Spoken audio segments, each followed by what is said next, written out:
बहुत बहुत स्वागत है दोस्तों आपका अपने एजुकेशन प्लेटफॉर्म पर। आज का हमारा टॉपिक है समास, जो हिंदी का बहुत ही महत्वपूर्ण टॉपिक है, पर ज़्यादातर बच्चे इस पर ध्यान नहीं देते हैं क्योंकि वो कंफ्यूज रहते हैं कि उत्तर पद क्या होता है, पूर्व पद क्या होता है, कैसे पहचाने कौन सा समास है। और 2-3 नंबर आपके ऐसे ही चले जाते हैं, बट अब ऐसा नहीं होगा। हिंदी में आपको पूरे नंबर मिले, इसके लिए हमने हिंदी की प्लेलिस्ट तैयार की है जिससे आपके सारे डाउट्स क्लियर हो जाएंगे। तो उससे पहले अगर आप हमारे चैनल पर नए हैं तो चैनल को सब्सक्राइब कीजिए और बेल आइकन को ज़रूर प्रेस कीजिए, इससे आपको आने वाली नोटिफिकेशन मिलते रहें। वीडियो अच्छी लगे तो वीडियो को लाइक ज़रूर करें और ज़्यादा से ज़्यादा लोगों में शेयर करें, इससे सभी को इसका बेनिफिट मिल सके।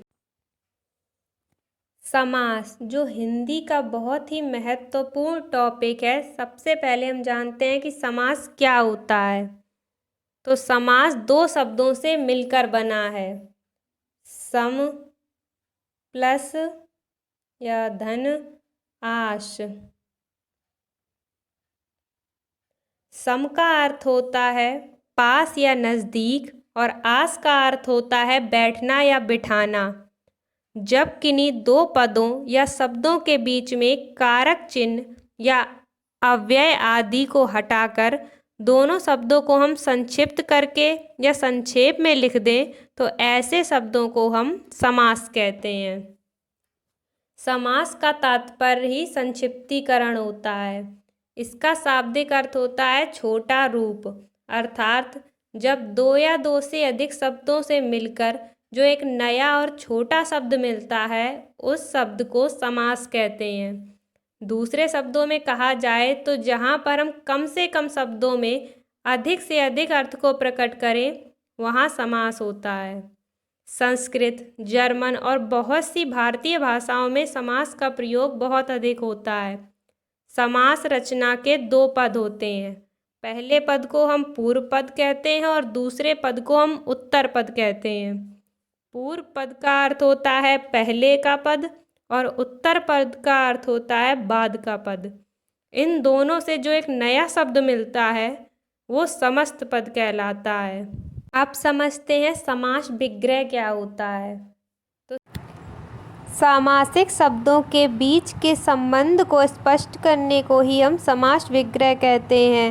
विग्रह के बाद सामासिक शब्द गायब हो जाते हैं, अर्थात जब समस्त पद के सभी पद अलग अलग किए जाते हैं उसे ही हम समास विग्रह कहते हैं। जैसे माता पिता, इसे हम समास विग्रह करके माता और पिता लिखेंगे। कोई भी शब्द को अगर आप तोड़ेंगे और जब उसमें कारक चिन्ह आ जाएगा तो वह समास विग्रह कहलाएगा। समास के 6 भेद होते हैं, तत्पुरुष समास, अव्ययी भाव समास, कर्मधारय समास, द्रगु समास, द्वंद्व समास और बहुब्री समास। इन्हीं को हम डिटेल से पढ़ेंगे और जानेंगे किस तरीके से हम इसे पहचानेंगे।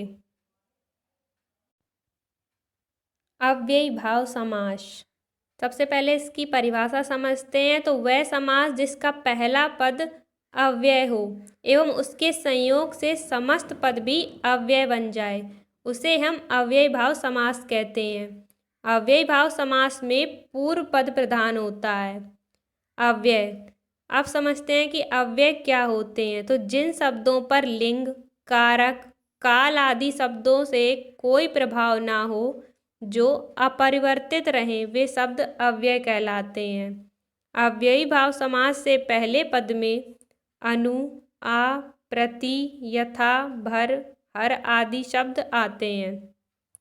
अगर कोई भी शब्द अनु, आ, प्रति, यथा, भर और हर से शुरू होता है तो आप आंख बंद करके अव्ययी भाव समास बता सकते हैं। जैसे अनु से अनुग्रह, प्रति से प्रतिदिन, यथा से यथासंभव, भर से भरपेट। इसी तरीके से इसके उदाहरण देखते हैं। आजन्म, जन्म से लेकर, यथामति, मति के अनुसार, प्रतिदिन मतलब दिन दिन। तत्पुरुष समास, तत्पुरुष समास वह होता है जिसमें उत्तर पद प्रधान होता है, अर्थात प्रथम पद गौण होता है एवं उत्तर पद की प्रधानता होती है। वह समास करते वक्त बीच की विभक्ति का लोप हो जाता है। इस समास में आने वाले कारक चिन्हों, वो कारक चिन्ह हैं को, से, के लिए, से, काकी के, में, पर आदि। इन सभी का लोप होता है। तत्पुरुष समास के उदाहरण देखते हैं। मूर्ति को बनाने वाला, मूर्तिकार। यहाँ पर को हटा दिया गया है और एक शब्द बनाया गया है, वो है मूर्तिकार। काल को जीतने वाला तो कालजयी। राजा को धोखा देने वाला राजद्रोही। खुद को मारने वाला आत्मघाती। मांस को खाने वाला मांसाहारी। साग को खाने वाला शाकाहारी। तो कारक चिन्हों को, से, के लिए, काकी के, में, पर आदि का लोप करके जो हम एक शब्द बनाते हैं वही तत्पुरुष समास है। कर्मधारय समास वह समास जिसका पहला पद विशेषण हो और दूसरा पद विशेष्य हो। पहला पद विशेषण, दूसरा पद विशेष्य, अथवा एक पद उपमान एवं दूसरा पद उपमेय हो, वहाँ पर कर्मधारय समास होता है। इस समास का उत्तर पद प्रधान होता है, यानी कि बाद का पद, एवं विग्रह करते समय दोनों पदों के बीच के समान हैं जो रूपी में से एक शब्द का प्रयोग होता है। जैसे कमल के समान, नीला है जो, चंद्र जैसा मुख। कर्मधारय समास का विग्रह करने पर दोनों पदों के बीच है जो या के समान आते हैं। इसी तरीके से हम कर्मधारय को पहचान सकते हैं। द्रगु समास प्राचीन समय में विद्वानों ने द्रगु समास और कर्मधारय समास को तत्पुरुष समास में ही जोड़ दिया था, परंतु अब हम हिंदी में इसे अलग अलग पढ़ते हैं। तो वह समास जिसका पूर्व पद संख्यावाचक हो तथा समस्त पद समाहार या समूह का बोध कराए उसे द्रगु समास कहते हैं। इसमें पहला पद संख्यावाचक जरूर होगा, वही द्रगु समास होगा। जैसे हम उदाहरण में देखते हैं, दोपहर मतलब 2 पहरों का समूह, शताब्दी 100 सालों का समूह, पंचतंत्र 5 तंत्रों का समाहार, सप्ताह 7 दिनों का समूह। इसी तरीके से जिसका पूर्व पद संख्यावाचक हो वह द्रगु समास होता है।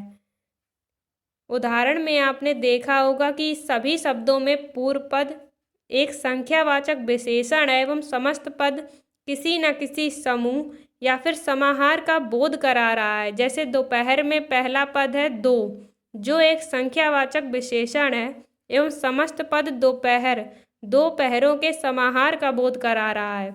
अतः यह उदाहरण द्रगु समास के अंतर्गत आएंगे। जिसमें भी आपको पूर्व पद संख्यावाचक दिखे आप उसमें द्रगु समास बताएंगे। बहुब्रीहि समास बहुब्रीहि समास में समस्त पदों में कोई भी पद प्रधान नहीं होता है और दोनों पद मिलकर किसी तीसरे पद की ओर संकेत करते हैं, वहाँ पर बहुब्रीहि समास होता है। जैसे गजानन, गज से आनन वाला मतलब गणेश। त्रिलोचन 3 आँखों वाला अर्थात शिव। दशानन 10 हैं आनन जिसके अर्थात रावण। चतुर्भुज 4 हैं भुजाएं जिसकी अर्थात विष्णु। अब हम इसे थोड़ा और अच्छे से समझते हैं। गजानन से, गज से आनन वाला अर्थात गणेश। आपने इसमें देखा कि दोनों ही पद मिलकर किसी तीसरे पद की ओर संकेत कर रहे हैं और हम देख सकते हैं कि पूर्व पद एवं उत्तर पद मिलकर गणेश की तरफ इशारा कर रहे हैं। गणेश का गज के समान आनन है। और हम यह भी जानते हैं कि जब दोनों पद प्रधान नहीं होते हैं तो वहाँ पर बहुब्रीहि समास होता है, अतएव यह उदाहरण बहुब्रीहि समास के अंतर्गत आएगा। अब हम देखते हैं चतुर्भुज, 4 हैं भुजाएं जिसकी अर्थात विष्णु। ऊपर दिए गए उदाहरण में आप देख सकते हैं कि समस्त पद में कोई भी एक पद प्रधान नहीं है, एवं दोनों पद मिलकर किसी तीसरे पद की ओर इशारा कर रहे हैं। हम जानते हैं कि भगवान विष्णु की 4 भुजाएं होती हैं और ये दोनों पद मिलकर भगवान विष्णु की तरफ इशारा कर रहे हैं, अतः यहाँ पर बहुब्रीहि समास है।